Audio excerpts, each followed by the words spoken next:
Bismillahirrahmanirrahim. Assalamualaikum warahmatullahi wabarakatuh. Sekarang kita bertemu pada season yang ke-13 dari pelajaran Mekanika Tanah 1 tentang seepage. Nah, ini saya akan mereview sedikit dari season ke-12. Jadi flownet itu seperti ini. Ini terkoreksi ya. Nah, ini harusnya tegak lurus, ini tegak lurus, sama ini ya, tegak lurus.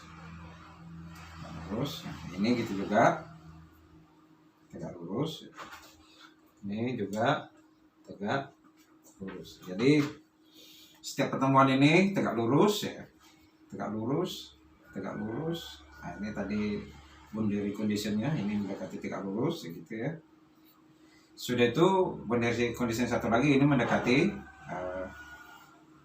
bentuk persegi ya, square, sama ini gitu juga. Misalnya kita bilang ini ya mendekati, approximate dari bentuk square ya. Ini sebagai review dari apa, nah, ini juga harus tegak lurus ya, tegak lurus.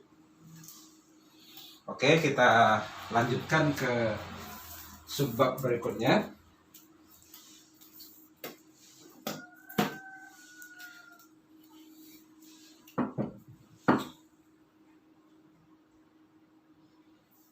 Nah, ini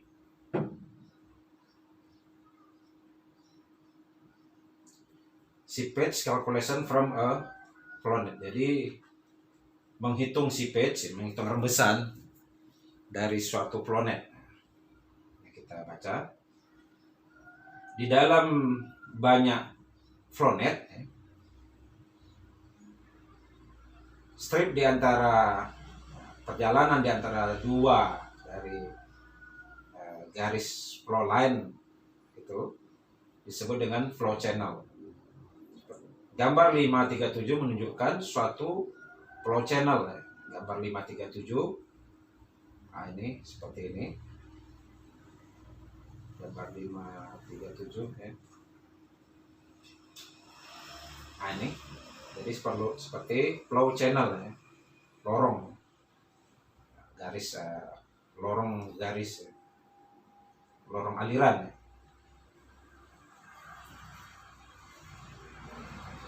Gambar 537 menunjukkan suatu flow channel dengan bentuk dari equipotential line-nya membentuk elemen square ya, membentuk persegi. Oke. Sini kita lihat H1, H2, H3 dan H4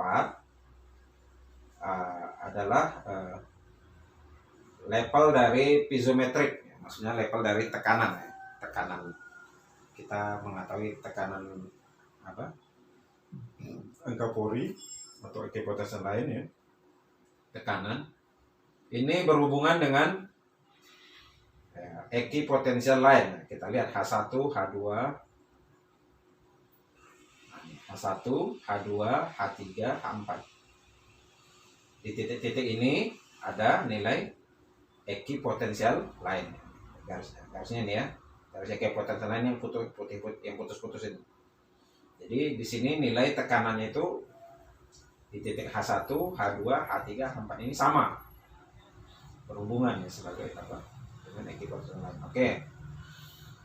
Rating dari rembesan seepage yang melalui flow channel ini per unit panjangnya, atau di sini per unit panjang itu maksudnya yang tegak lurus bidang kertas ya terhadap kita gitu. Tegak lurus vertical section melalui permeable layer dapat dihitung sebagai berikut.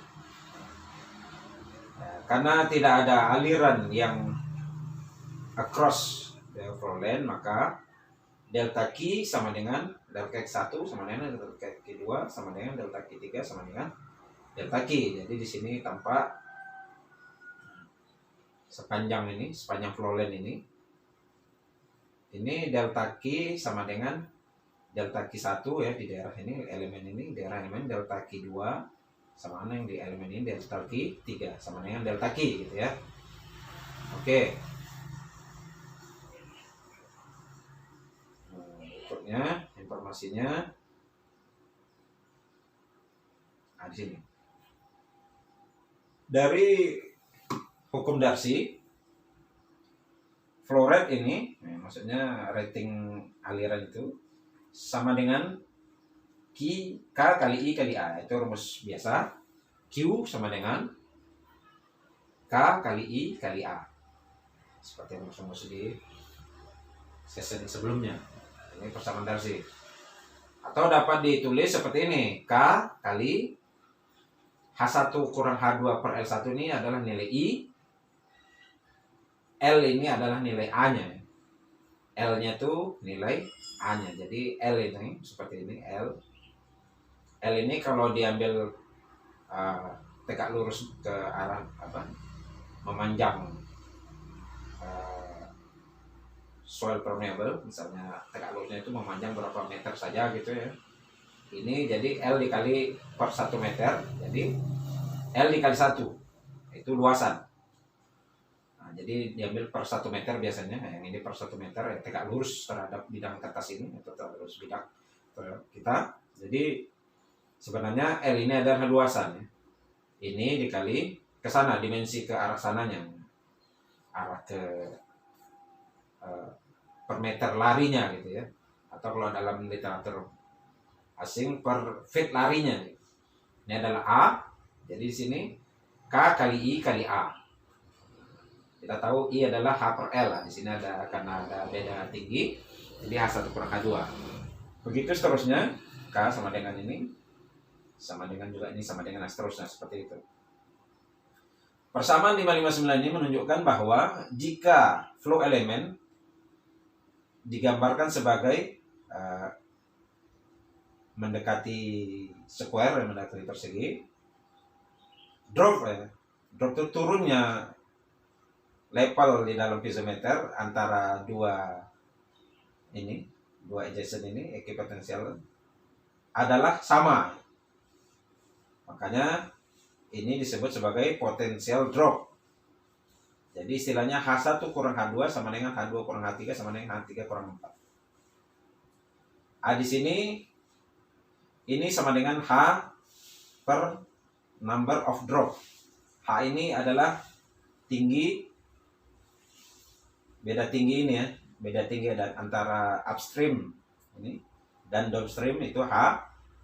ND-nya kita sudah tahu tadi, jumlah number of drop-nya seperti ini 1 2 3 4 5 6 7 8, nah seperti itu. Jadi itu sama. Dan volume ya, delta volume ini sama dengan K dikali H per ND.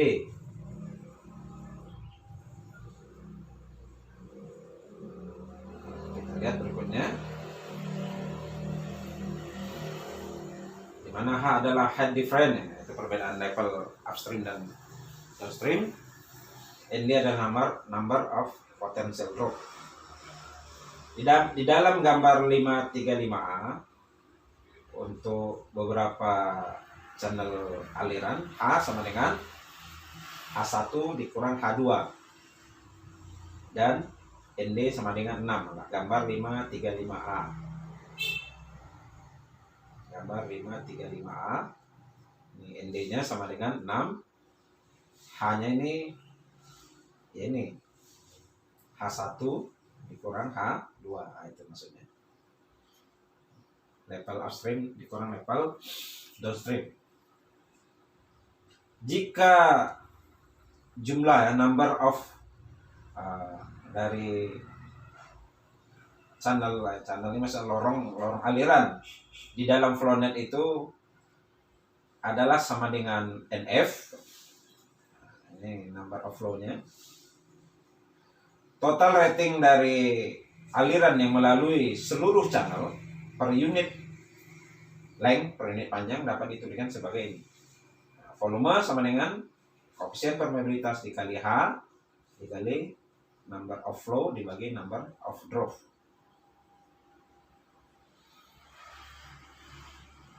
Bagaimanapun menggambar elemen square, elemen yang persegi. Untuk suatu planet ini ya tepat, ya, kompeten, akurat.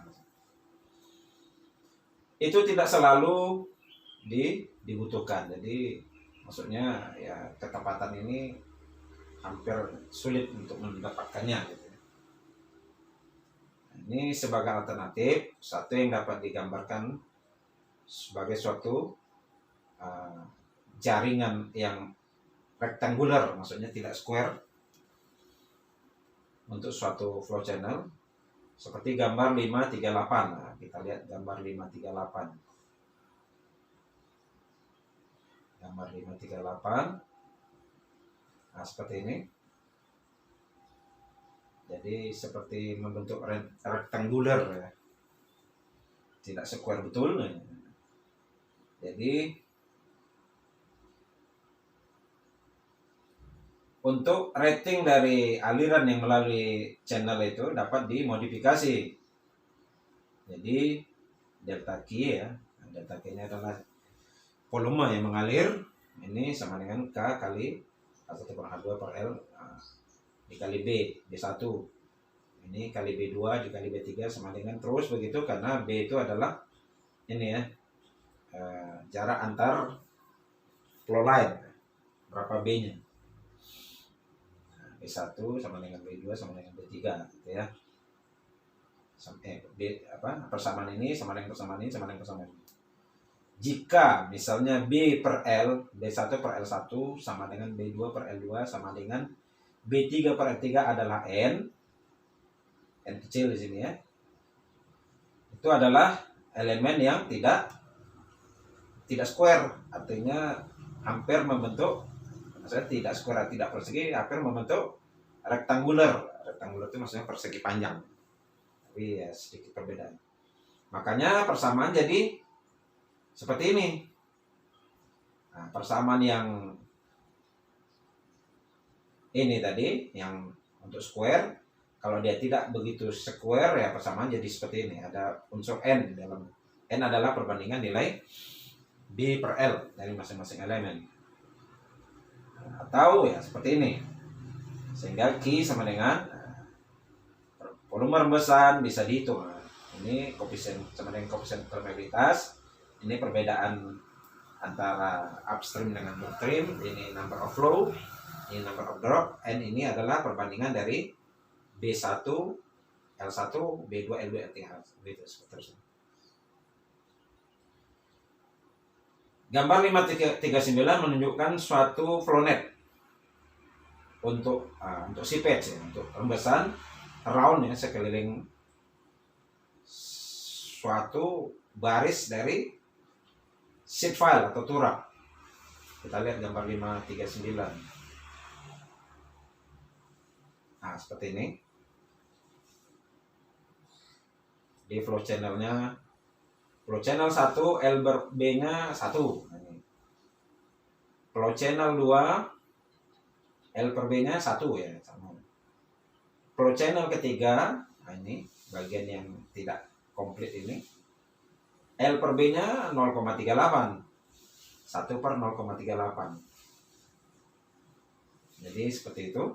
Ini gambar 539. Jadi ada bagian yang tidak komplit di ujung dari flow channel ini. Seperti ini. Nah, ini tidak komplit ya. Ini tidak komplit, misalnya tidak komplit 1, nah, seperti ini, hampir tidak komplit 1 ya. Kita lihat.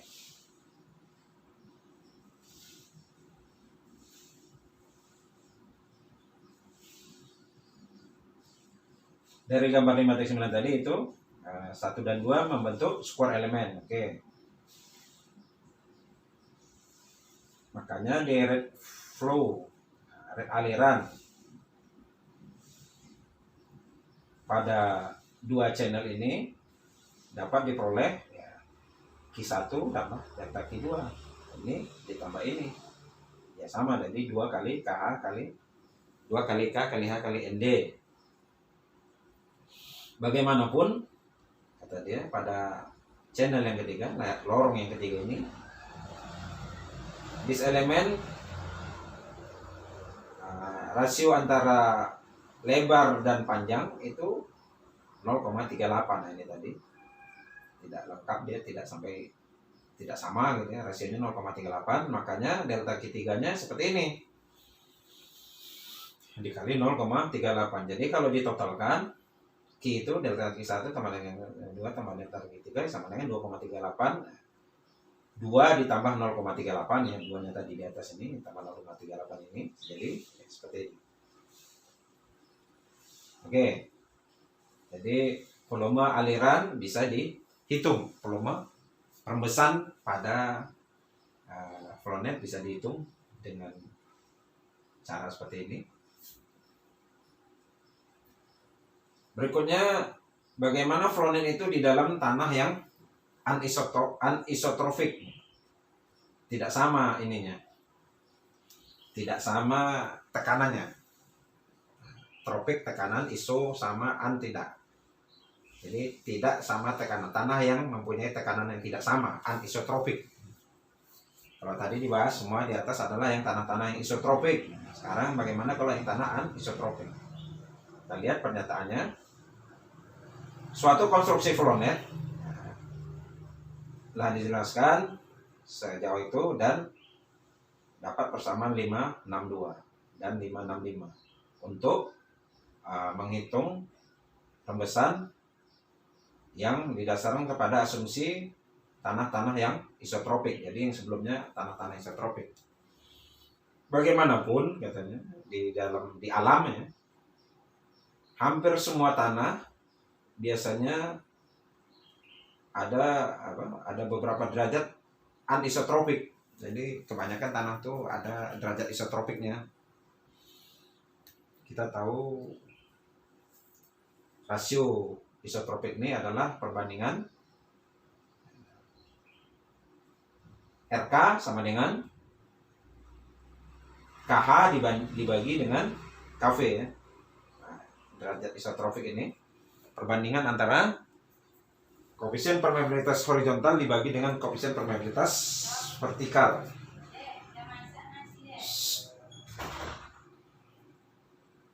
Untuk menghitung untuk tanah-tanah yang isotropik yang permeabilitas, kita harus memodifikasi flownet, konstruksi flownet. Ini persamaan Laplace yang untuk yang anisotropik. Jadi di sini untuk tanah yang anisotropik, koefisien ini KZ, koefisien permeabilitas arah horizontal tidak sama dengan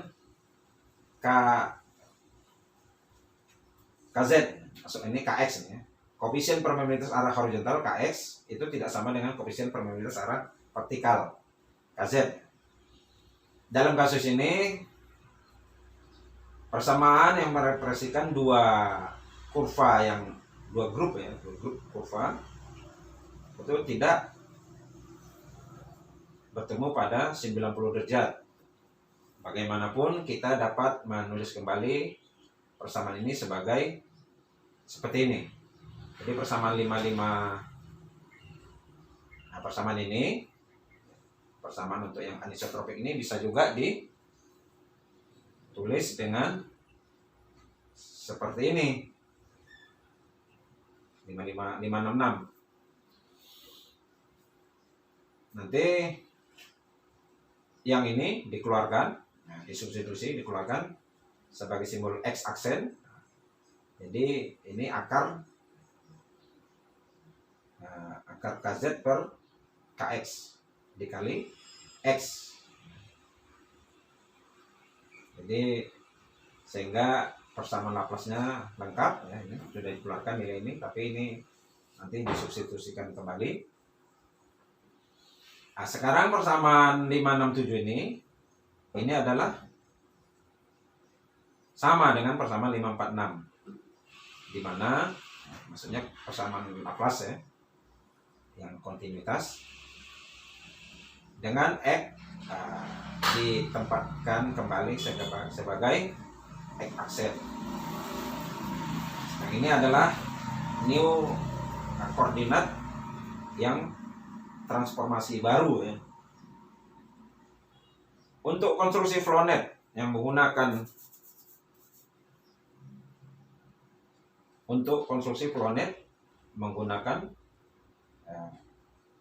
prosedur sebagai berikut ya. Kalau untuk yang tanah-tanah anisotropik, pertama kita adopsi dulu ya. Kita ambil sebagai suatu skala vertikal, misalnya di sini aksis Z ya, Z-nya situ sebagai skala vertikal untuk menggambar pada cross section. Jadi ini skala vertikalnya diambil. Yang nomor 2 diadopsi juga skala horizontalnya X aksis sebagai horizontal. Skala horizontal sama dengan ini akar dari KZ per KX dikali vertical scale. Yang nomor 3, dengan skala yang telah diadopsi sebagai step 1 dan 2, gambarkan vertical sectionnya melalui permeable layer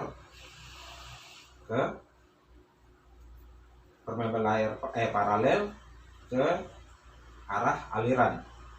Jadi di sini nampak seperti ini misalnya. Nah ini yang biasa, yang untuk anisotropik, tetapi skalanya di sini 1:6, vertical scale-nya 20, horizontal scale-nya menjadi 20 dikali akar 6, 49 feet. Nah, di sini 20 feet jadi 49. Jadi gambarnya seperti ini. Tidak square lagi, sudah menjadi rectangular. Jadi bentuk ini yang isotropik dengan perbandingan KZ per KX-nya 1/6, 1:6. Bertransformasi dia, berubah bentuknya menjadi seperti ini. Jadi lebih panjang ya. Oke, kita lanjutkan. Langkah yang keempat, gambar flownet untuk lapisan yang permeable di dalam section, di atas section yang diperoleh dari step 3. Nah, itu tadi gambar tadi. Dengan flow line yang intersection equipotential line at right angle dan elemen sebagai suatu pendekatan yang mendekati square atau persegi ya. Nah, jadi tadinya ini persegi, ini karena ada perbandingan KZ per KX ini 1:6, makanya bertransformasi seperti ini gambarnya.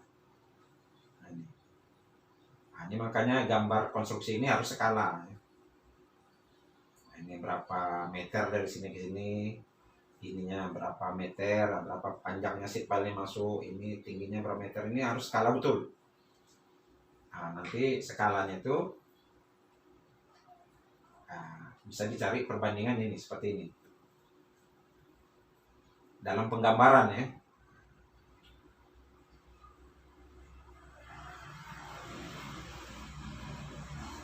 Ya kalau dalam perhitungan gambarnya tadi bertransformasi, makanya modifikasi dari sipet yang telah dimodifikasi dengan anisotropik, rumusnya yang tadinya bersama 562 menjadi seperti ini. Ada volume sama dengan akar dari koefisien permeabilitas arah horizontal dikali koefisien permeabilitas arah vertikal. Diakarkan dulu. Jadi yang 562 tadi persamaannya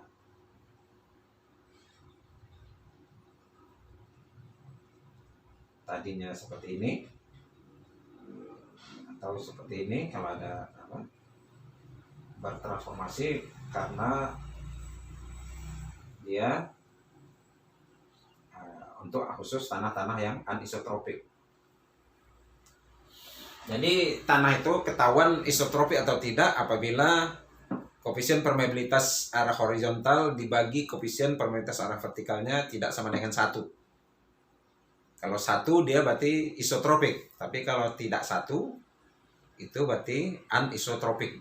Itu aja tandanya. Jadi makanya dalam pengujian di laboratorium uji KV, koefisien permeabilitas arah vertikal dan KH, nah di sini KV dan KH, di sini KZ dan KX itu diuji. Kalau nilainya tidak sama ya berarti anisotropik.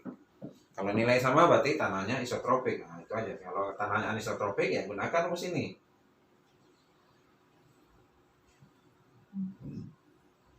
Jadi kata dia sekarang catatan bahwa bila flownet digambarkan dalam section yang telah berubah, telah transformasi seperti anisotropic soil, nah itu tadi yang ini maksudnya telah berubah tadi gambarnya, yang dari ini bertransformasi seperti ini berubah.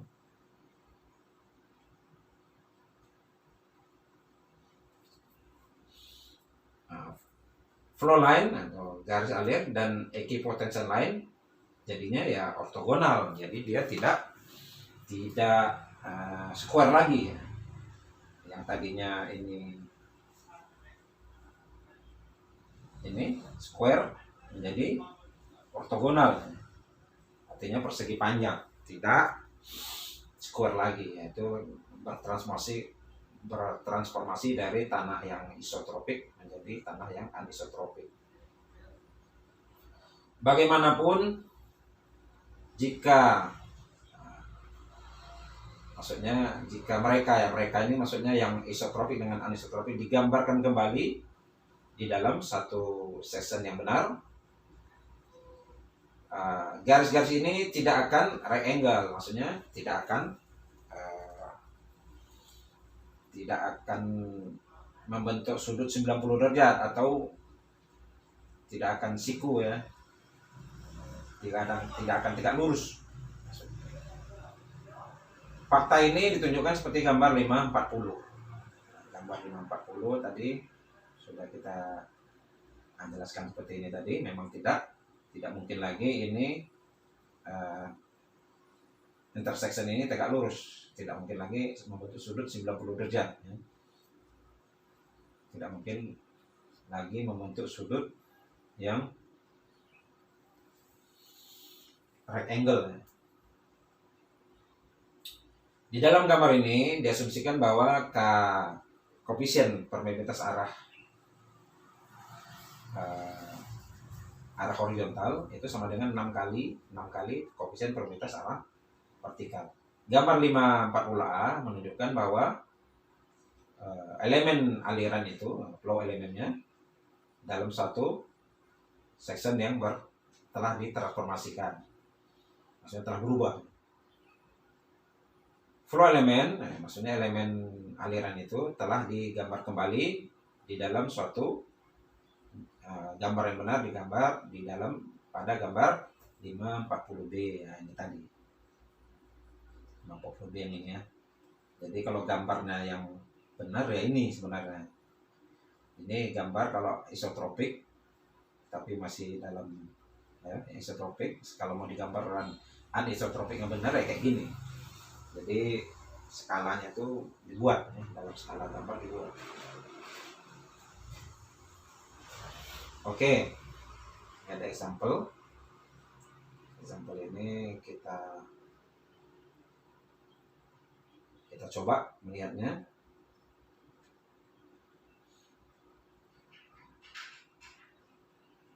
Example 512 ya. Suatu flownet, ini jaring alir untuk aliran di sekeliling suatu barisan turap ya, sheet pile di dalam tanah yang permeable, tanah yang terus air, ditunjukkan seperti gambar 541. Gambar 541. Gambar 541 ini seperti ini. Jadi di gambar ini diberikan Kx sama dengan Kz sama dengan K, berarti ini tanah yang isotropik. Ini nilainya 5 kali 10 pangkat 3 cm per detik. Tentukan A berapa besar, maksudnya di atas ground surface, di atas permukaan tanah, air akan meningkat jika piezometer diletakkan pada titik A, B, C, D.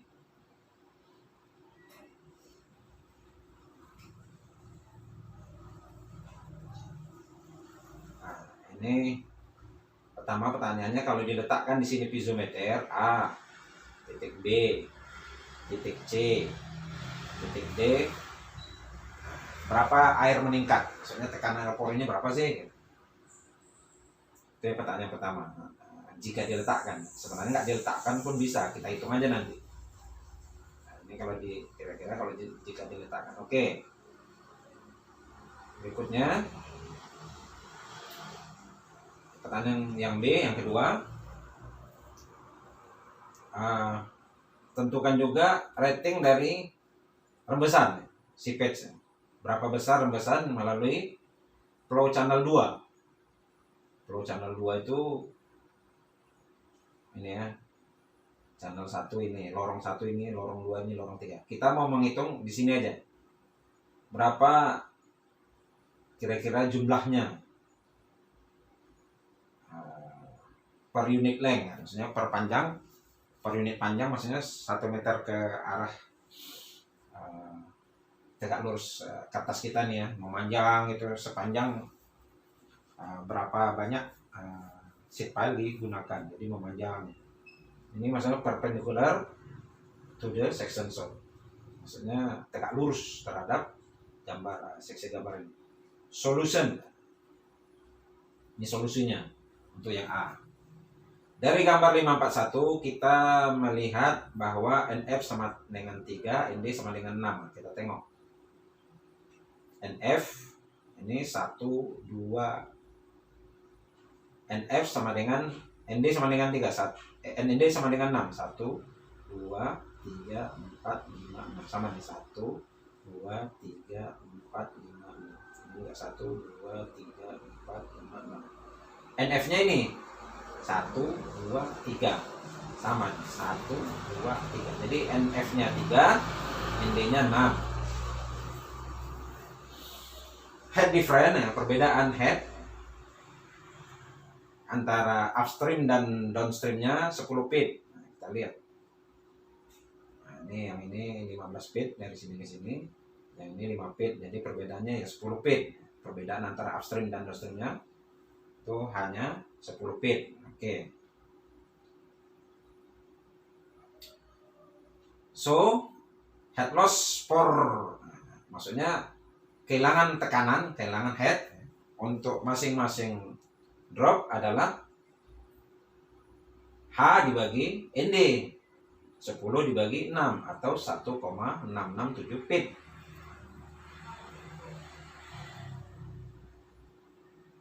Titik A dilokasikan di atas equipotential line 1. Titik A, kita lihat titik A. Ini titik A ini di apa? Equipotential 1, ini garis equipotential yang pertama ya, equipotential line, which mean artinya bahwa potensial dropnya ya 1 kali 1,667. Jadi titik A nya itu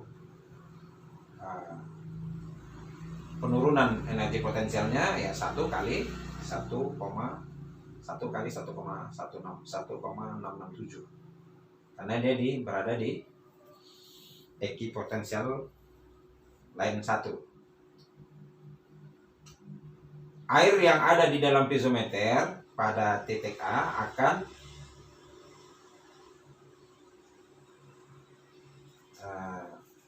meningkat ke elevasi ini 15 dikurang 1,667.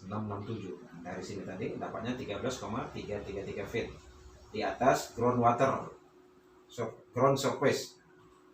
Jadi di titik A ini nanti kalau dibaca lapisometer, dipasang lapisometer, dia nanti menunjukkan angka yaitu seperti itu 13,333 feet.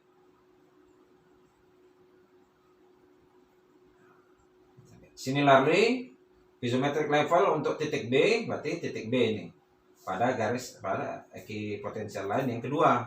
Makanya 15 dikurang 2 kali 1,67 menjadi dapatnya 11,67. Kalau di sini didirikan pisometer, dia bacaannya ya segini. 11,67. Kalau yang tadi di titik B 13,333 feet. Di titik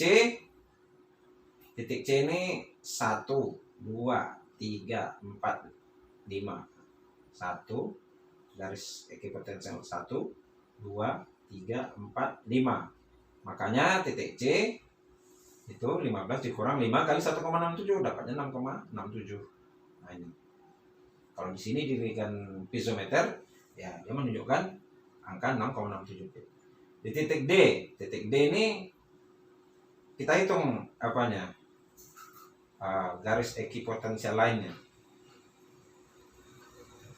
Kalau ini tadi 1 2 3 4 5. Ini sama dengan 1 2 3 4 5. Jadi sama dia. Makanya sama 6,67. Jadi ini jawaban yang A. Sedangkan jawaban B kita ingin mengetahui berapa volume yang mengalir dari lorong yang kedua. Ini delta Q sama dengan ini, karena ini persamaan untuk yang isotropik seperti ini. K-nya kita sudah tahu seperti ini. Jadi delta Q sama dengan ini.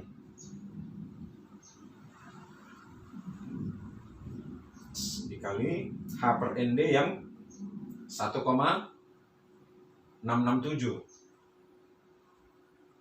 H-nya itu 10, ND-nya 6. Jadi 10 per 6 1,667. Dapatnya volume rembesannya di situ adalah sekian feet kubik. Kalau kita mungkin sekian meter kubik per detik per meter. Maksudnya per meter arah memanjang dari si sheet file terus gitu ya. Berapa kalau dia nanti ada 30 meter, ya berarti ya ini kali 30 ini. Berapa kubik per detiknya gitu dia merembes. Jadi ini apanya? Jawabannya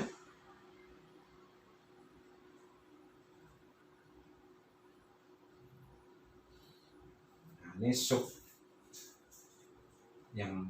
subjudul yang lain, solusi matematika untuk rembesan untuk si patch ya.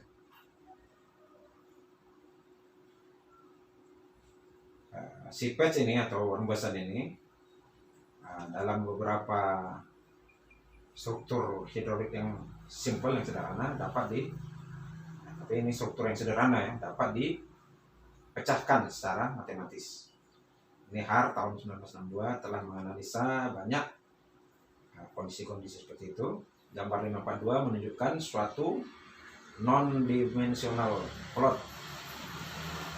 Maksudnya menunjukkan suatu gambar non-dimensi untuk rating seepage ya, banyaknya perembesan sekeliling dari single row sheet pile dari barisan sheet pile.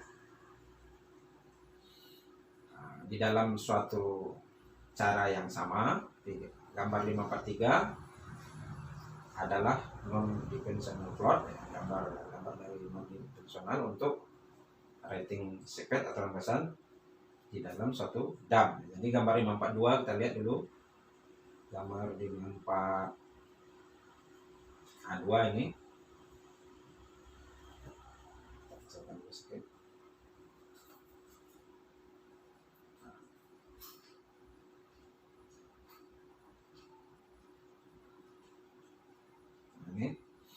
Jadi menurut si Har ya. Jadi sini perbandingan S dibanding T, yang ini Q banding K kali H. Jadi Q itu volume rembesan, K itu koefisien rembesan, H itu beda tinggi antara upstream dan downstream itu H. S itu ini berapa dalamnya dari ini sampai sini, berapa dalam pemancangan si sheet file itu, berapa dalam pemancangan si turap. T itu ini berapa dalam permukaan tanah ini sampai ke impermeable layer, tanah yang tidak tembus air. Jadi hubungan matematis ini seperti ini, misalnya S per T-nya, dalamnya pemancangan ini dibagi dengan dalamnya soil impermeable layer, misalnya 0,4. Kita tarik 0,4 ke sini gini. Nah, sini dapat, berarti kita tarik sini, berarti dapat sekitar 0,63 Q dikali K, Q dibagi K per H itu dapatnya 0,63. Jadi kalau misalnya sudah dapat angka itu, ini dalam formasi yang simpel ya menurut si Har. Kalau yang rumit ya tidak bisa kita gunakan ini. Tapi sebagai referensi silahkan.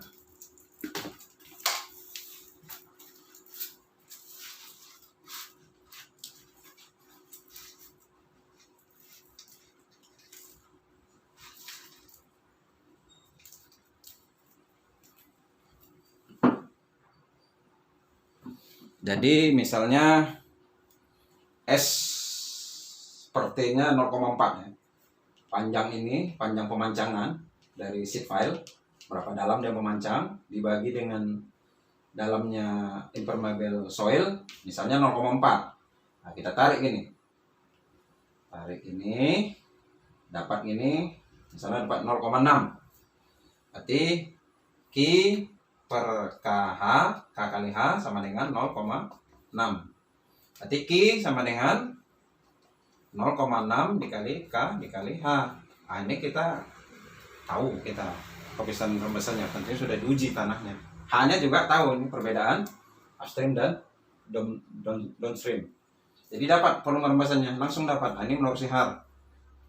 Jadi mudah menggunakan grafik ini. Ini hubungan matematis ya yang pernah diteliti oleh ini si Har ini. Ya, nanti kalau misalnya S per T-nya 1 ya. Nah, ini. Nah, berarti ininya sekitar 0,18 ya. Berarti 0,18 dikali K kali H. Dapat Q ya. Q ini volume rembesan. Oke, seperti itu.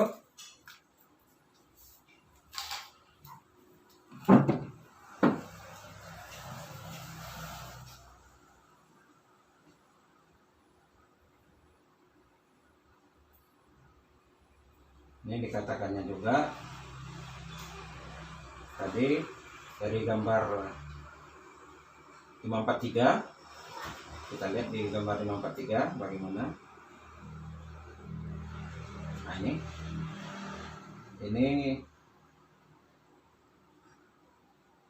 543 ini ada S sama T-nya juga sama, H-nya tadi ini beda tinggi ini dari sini sampai ini upstream downstream.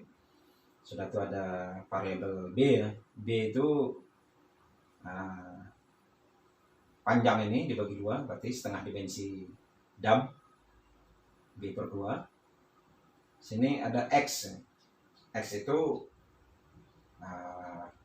panjangnya dari tengah ini sampai ke sheet file. Berapa panjangnya? Jadi sini ada variabel X kecil, B kecil, S, T. Jadi dengan variabel ini dia coba membuat hubungan ini. Nah, misalnya kalau X per B nya lebih kurang 0,5, berarti maksudnya X ini jarak dari tengah bendung ini ke seed pile dibagi dengan setengah bendung, ya, setengah bendung B kecil itu misalnya lebih kurang 0,5. Kita lihat lagi S per T-nya. Misalnya S per T-nya perbandingan antara ini dengan ini, misalnya setengah, ya. B per T-nya, B ini dibagi dengan T ini misalnya setengah seperti ini, berarti ya kita tarik aja nih garisnya, ini ini dari sini langsung dapat, misalnya dapatnya 0, Q per K kali H 0,4, berarti Q sama dengan 0,4 kali K kali H, gitu. Ini omongan si Har ya. Nah, tahun 62 dia membuat ini pernyataan seperti ini. Jadi ini untuk bendung. Kalau tadi untuk sheet file, kalau ini dam, bendungan beton. Jadi nah, seperti ini pernyataannya.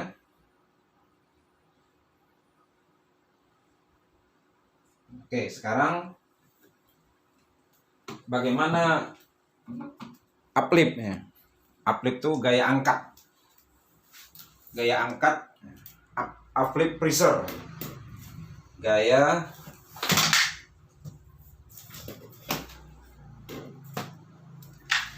angkat gitu ya. Berapa gaya angkat di bawah struktur hidrolik. Maksudnya biasanya hidrolik struktur ini seperti bendung beton itu. Berapa gaya angkat air itu terhadap bendungan beton. Jadi dari Plonet ini juga kita bisa menghitung gaya angkat. Nah, jadi bisa saja bendung seperti ini. Salah bendung seperti ini gaya angkat ke atas. Nah, kalau tidak beton ini tidak lebih berat, ini bisa terjungkal. Nah, sekarang berapa gaya angkat si air akibat rembesan ini? Jadi air yang merembes ini bisa juga mengangkat si bangunan yang di atas ini. Nah, coba kita lihat informasinya. Plonet, maksudnya Plonet ya, dapat juga digunakan untuk menentukan uplift pressure, tekanan angkat di bawah dari struktur hidrolik atau di bawah bendungan misalnya. Nah, struktur itu maksudnya kayak bendungan beton gitu ya. Ini adalah konsep yang umum, dapat didemonstrasikan dengan suatu contoh yang simpel, yang mudah. Gambar 544A. Gambar 544A. Mana gambar 544A? Ya, seperti ini. Gambar 544A ini ada air dengan upstream sekian, downstream sekian. Ini ada bendung beton. Ya. Itu dibuat ininya, Plonetnya seperti ini. Ini Plonet yang di bawah bendung ini juga harus dilatih nih ya, membuatnya. Sini menunjukkan suatu ya bendungan beton, gambar 544 tadi, yang dasarnya di mana lebar dasarnya itu 6 feet dari permukaan tanah. Dalam dasarnya itu berada 6 feet di bawah permukaan tanah. Nah, jadi ini permukaan tanah. Ini bendungannya terbenam sekitar 6 feet ya. 6 feet atau 6 meter lah gitu. Kalau kita nggak biasa dengan 6 feet, sebenarnya 1 feet itu ya 1 meter itu 3 feet. Tapi kalau kita buat aja 2 meter misalnya. Tapi sini informasi 6 feet. Silakan nanti kalau mau membiasakan masalah satuan. Oke. Dibutuhkan Plonet yang digambarkan ya. Diasumsikan bahwa KZ sama dengan KX, KX sama dengan KZ sama dengan K. Berarti ini diasumsikan tanah di sini isotropik ya. Digambarkanlah Plonetnya. Digambarkan seperti ini. Kita gambar misalkan. Distribusi tekanan. diagram distribusi tekanan di bawah bendungan itu dapat diperoleh dari equipotensial line seperti berikut. Jadi kita bisa mengetahui berapa tekanan di sini, berapa tekanan angkat gitu ya, mengangkat ini. Uplift pressure-nya bisa dihitung dengan metode Plonet ini.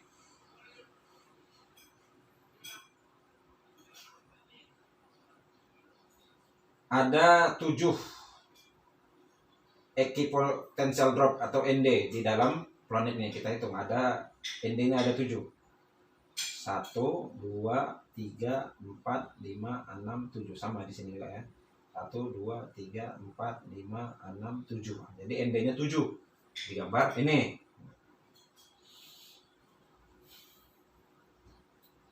Dan perbedaan dari water level antara upstream dan downstreamnya atau H-nya itu sama dengan 21 feet.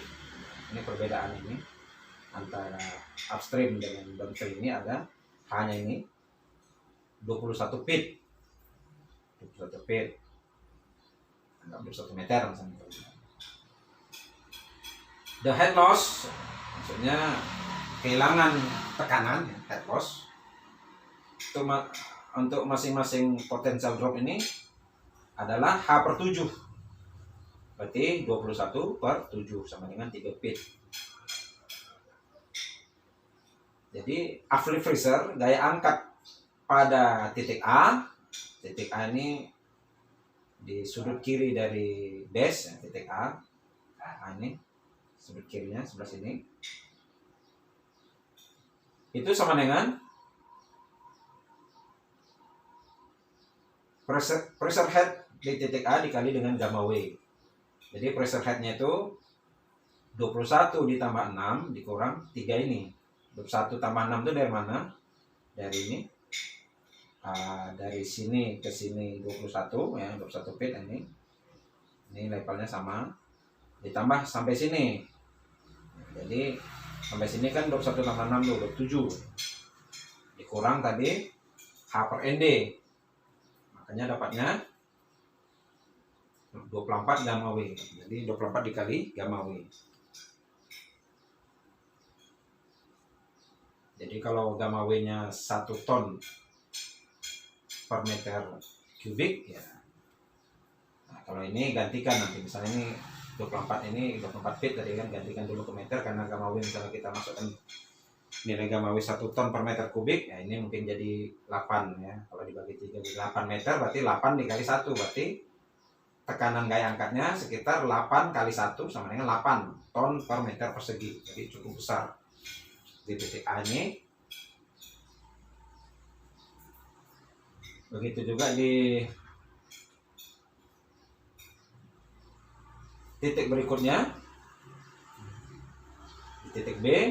Nah, di sini ada 21. Nah, sini titik A. Kalau distribusi diagram tegangannya seperti ini. Di titik A, titik B, titik C, titik D, titik E, titik F. Jadi di sini titik A, titik B, titik C, titik D, titik E, titik F. Jadi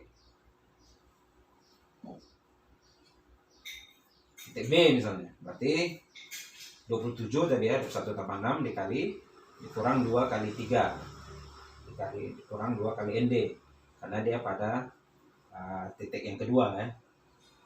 Nah ini B titik kedua 2 kali ND berarti dapatnya 21 kali gamma W. Dan pada titik F berarti ini 1, 2, 3, 4, 5, 6 berarti 21 dikurang 6 kali H per ND. Jadi sekitar 9 kali gamma W. Jadi makin ke kanan makin kecil tekanannya ya. Jadi makin dekat ke upstream tekanan makin kuat. Uplift pressure-nya makin kuat. Jadi ini tentunya bangunan ini harus lebih berat daripada tekanan yang ditimbulkannya. Kalau nggak lebih berat ini bisa terjungkal. Misalnya di sini tadi, misalnya di titik A kita hitung tadi, misalnya ini jadi 8 ton per meter persegi. Ya kalau bisa di titik A ini paling nggak 16 ton per meter persegi supaya jangan ada yang mana yang mendapatkan ya. gamma beton ini, makanya dimensi ini harus benar gitu. Dimensi dari dan harus bendungannya harus benar. Kalau dia misalnya tekanan di sini ada misalnya cuma 7 ton per meter persegi, ini bisa terjungkal ya. Nah, masing-masing di titik ini semuanya harus lebih berat daripada uplift pressure-nya, gaya angkatnya. Gaya ke bawahnya ini harus lebih besar daripada gaya ke atas supaya ini jangan terjungkal. Oke, itu.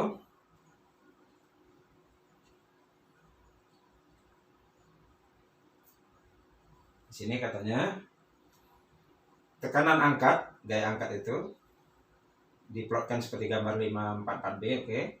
Uplift force per unit length diukur sepanjang dari aksis dari bendungan itu dapat dihitung dengan menemukan area dari diagram pressure yang tadi. Nah, ini diagramnya, distribusi diagram tegangan dari yang bekerja di bawah bendungan. Oke.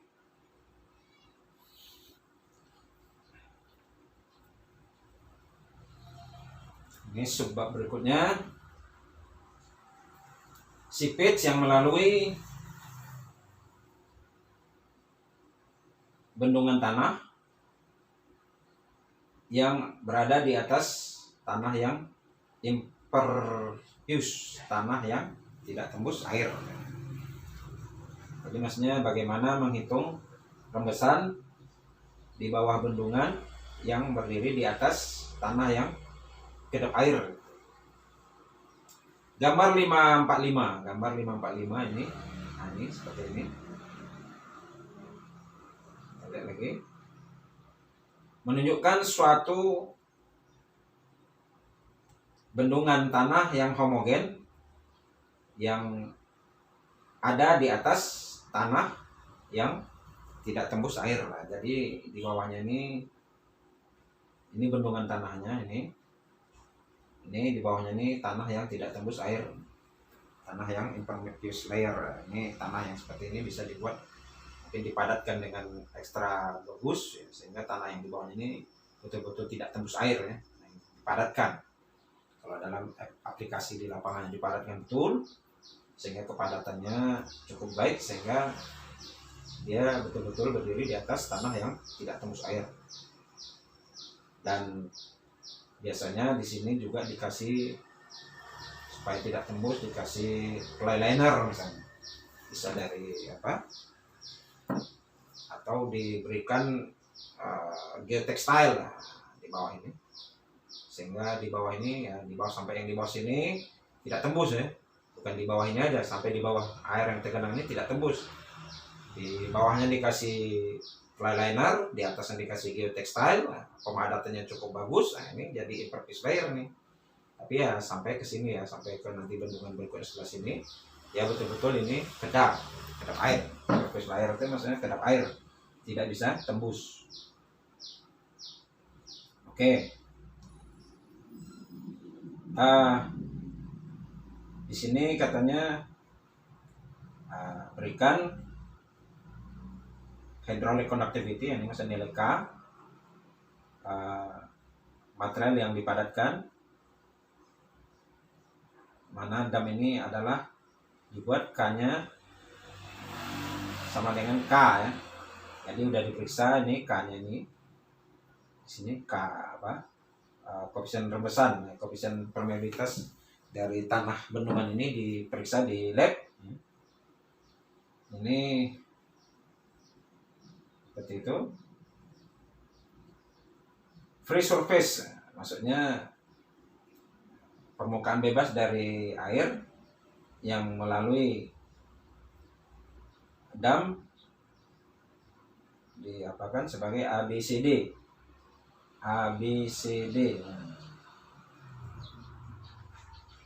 Nah, ini yang tembus air ya, A, B, C, D. Situ bagian tembusnya.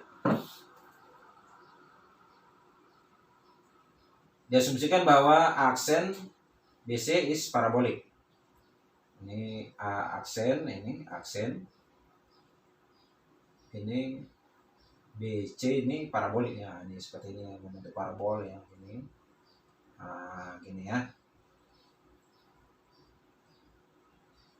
Slope ya, kemiringan dari permukaan bebas dapat diasumsikan itu sama dengan ya, dengan apanya, nilai K-nya ya. Jadi asumsi ini juga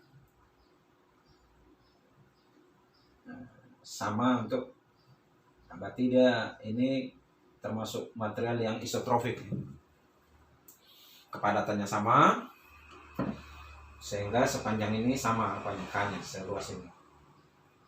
Ini bendungan yang di tengahnya tidak ada ini ya, clay liner ya, memang sengaja supaya bisa tembus air di sini.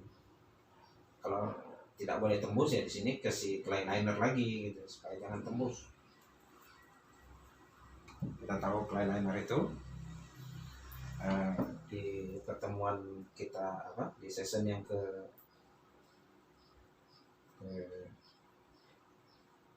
11 sudah dijelaskan. Oke, di sini ini menurut si liquid ya. I sama dengan dz per dx, berarti I sama dengan ini, sama dengan H per L ya, hanya Z dalam satuan integrasi D, ini dx dalam integrasi X, ini karena H per L, ini hanya Z, L nya adalah horizontal X. Oke, sini Q sama dengan K kali I kali A, ini rumus umum mencari volume rembesan.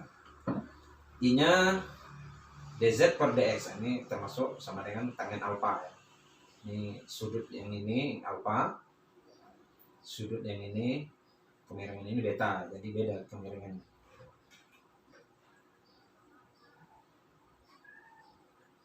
Jadi A sama dengan ini L dikali sin alfa, jadi L ini dikali sin alfa, sehingga Q sama dengan yang tadinya K kali I kali A, berarti K dikali I, I-nya ini, A-nya ini, sehingga didapatkan volume rembesan sama dengan koefisien rembesan ya, koefisien permeabilitas dikali L. L itu panjang ini dari sini ke sini kali tan alfa kali sin alfa.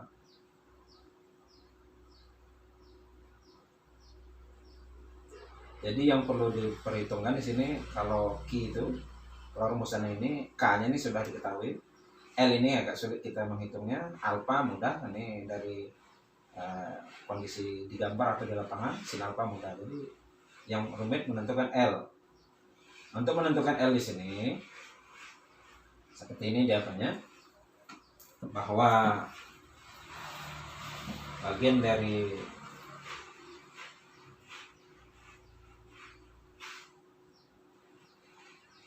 ini ya, bahwa Q sama dengan K kali I kali A, K kali I, A-nya ini, sehingga KZ sama dengan dz per dx. Untuk aliran yang kontinuitas, ini Q pada persamaan 570 sama dengan Q pada persamaan 571. Jadi Q yang ini sama dengan ini, sehingga jadi kayak gini dia. Setelah jadi kayak gini, nah ini diintegrasikan, karena dalam satu komponen yang kecil selalu dihitung integrasi. Integrasi ini sama integral ini sama integral ini, didapat ini sama dengan ini, dapat sama dengan ini, terakhir didapatlah nilai L seperti ini, sama dengan D per cos alpha dikurang akar seperti ini. Jadi mencari nilai R rumusnya ini. Nah, ini berikut ini adalah step by step prosedur untuk menentukan secret rate atau Q, berapa volume rembesannya per unit length dari dam. Pertama, tentukan dulu, peroleh dulu nilai alfa. Jadi nilai alfa ini mudah kita perolehnya di gambar ini.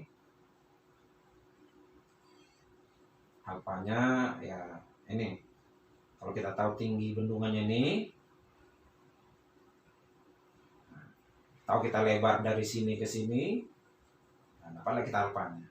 Pasti tahu lah, di dalam gambar pasti ada perancangan berapa tinggi bendungan, berapa ini lebarnya yang sampai sini ya, sampai sini aja. Nanti ini lain lagi sampai sini, dapat alfa ya, tentu ditangenkan alfa. Oke, langkah berikutnya hitung del. Nanti baru kita dapat 0,3 dari del. Jadi del ini kita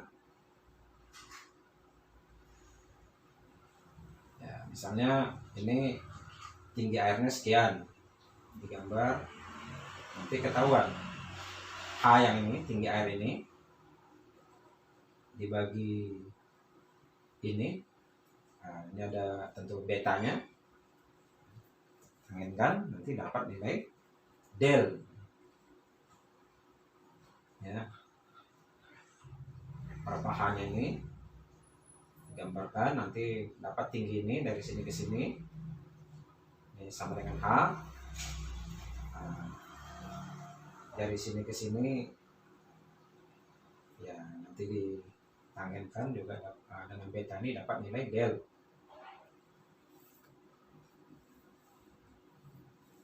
Kalau sudah dapat nilai del, cari 0,3 del dari titik ini ke sini, dapat 0,3 del. Nah, jarak dari sini 0,3 del. Nah, sudah dapatlah kita titik A aksen. Setelah dapat titik A aksen, tentukan D. Hitung D. Ya, hitung D ini D dari sini sampai sini. Ini 0,3 del tadi, dari sini ke sini kita sudah tahu. Ya. Dari sini sampai sini kita sudah tahu. Nah, dari sini sampai sini kita sudah tahu dari apa tadi, tinggi dengan apa tadi, sudut alfa, dapat ini. Jadi yang perlu diketahui kan cuma ini. Nah, dari sini sampai sini. Nah, ini sampai sini ini berapa jarak tinggi ini? Beda tinggi antara bendungan dan air, dapat A yang ini. Dari sini sampai sini ya, permukaan bendungan ini. Dengan sudut alfa, nanti ini kan sudutnya alfa, dapat ini. Dapat lebar ini. Nah, jadi nanti D sama dengan ini tambah dari sini ke sini, tambah dari sini ke sini, tambah dari sini ke sini. Jadi dapat D. Itu yang perlu dihitung. Sudah itu baru kita setelah dapat D, hitunglah L dengan persamaan ini, dapat L. Kalau sudah diketahui L, kita bisa menghitung Q dari persamaan 570. Nah, ini Q sama dengan 2. Jadi itu cara menghitungnya, peluang rembasannya, Seeped range-nya atau peluang rembasan dari ini. Ini membentuk parabola ya, ini gambarnya seperti ini. Parabola. Jadi itu cara menghitung rembesan pada bendung yang tidak mempunyai clay line, clay liner ya. Berapa volume rembesannya? Ini rembesannya seperti tadi sudah saya jelaskan. Untuk tugasnya pada session ini, silahkan ini digambar ulang. Dimensinya dibuat, misalnya H berapa meter, B nya berapa meter, nanti ini lebar ini dari sini sampai sini berapa meter. Jadi yang perlu adalah H nya ini berapa meter, diisi ya, misalnya 10 meter. Ini tinggi bendungan berapa meter, nah, misalnya 12 meter. Nah, ini B nya berapa meter, misalnya 7 meter. Nah, nanti ini sudutnya ini bisa ditentukan alfa beta ini, sehingga dapat del, dapat D dan dapat L. Kita akan dapat K nya nanti tentukan berapa misalnya. Tengok aja di informasi tentang rembesan, misalnya ini tanahnya lempung berapa biasanya lempung. Oke, dengan begitu kita bisa, nah, itu tugasnya. Silakan menghitung rembesan yang ada di bendung yang seperti ini. Nah, di sini ditambahkan tanah ini cukup padat, tanahnya cukup padat, di atasnya ada clay liner, tanah lempung yang dipadatkan, di atasnya lagi ada geotextile sehingga tidak benar-benar tembus. Nah, di sini kalau ini tidak ada clay liner seperti ini. Silakan dihitung sendiri sebagai uji coba perhitungan, sehingga nanti kalau ada perhitungan kondisi seperti ini bisa menghitung. Oke, demikian. Karena setelah ini ada problem, berarti mata kuliah tentang sipage ini sudah selesai, dijelaskan semua. Demikian, wabillahi taufik wal hidayah. Assalamualaikum warahmatullahi wabarakatuh.